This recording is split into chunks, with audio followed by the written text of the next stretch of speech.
আপোনালোকে স্বাগতম জনাইছো মোৰ অন্য এটা ভিডিঅ'লৈ। আজি মই আছো মোৰ কৰ্মস্থলী এয়া নগাঁও ডিষ্ট্ৰিক্ট ছেছন জাজ কোৰ্ট। আৰু অকণমান সময় আগতে মোৰ ওচৰলৈ ল'ৰা এটা আৰু ছোৱালী এজনী আহিছিলে। আচলতে তেওঁলোকৰ এটা কথাৰ সংক্ৰান্তেহে আজি মই ভিডিঅ'টো ৰেডি কৰিছো। কথাটো হ'ল ল'ৰাটো হৈছে মুছলিম আৰু ছোৱালীজনী হিন্দু।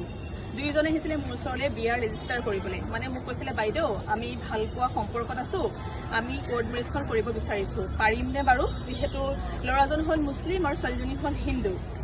এতিয়া আপোনালোকে জানেনে বাৰু হিন্দু আৰু মুছলিমৰ মাজত বিয়া পাতিব পাৰেনে? মানে মেৰেজ ৰেজিষ্টাৰ হয়নে? কথাটো হ'ল যিকোনো এজন ল'ৰা বা ছোৱালী যিকোনো ধৰ্মৰে কিয় নহওক বিয়াখন ৰেজিষ্টাৰ কৰিব পাৰিব। স্পেচিয়েল মেৰেজ এক্ট 1954ৰ অধীনত কোৰ্ট মেৰেজ ৰেজিষ্টাৰ কৰিব পাৰিব। আৰু তাৰ কাৰণে মানে ডকুমেণ্টছ হিচাপে লাগিব এজ প্ৰুফ আৰু এড্ৰেছ প্ৰুফ, লগতে 3জন উইটনেছ লাগিব আৰু 1 মাহৰ আগত এপ্লাই কৰিব লাগিব। আৰু বিয়া এপ্লাই কৰাৰ 1 মাহৰ পাছত মানে সেইখন ৰেজিষ্টাৰ কৰিব পাৰিব। আৰু আপোনালোকে যদি এই সংক্ৰান্তে কিবা জানিবলৈ বিচাৰে মোক সুধিব পাৰিব।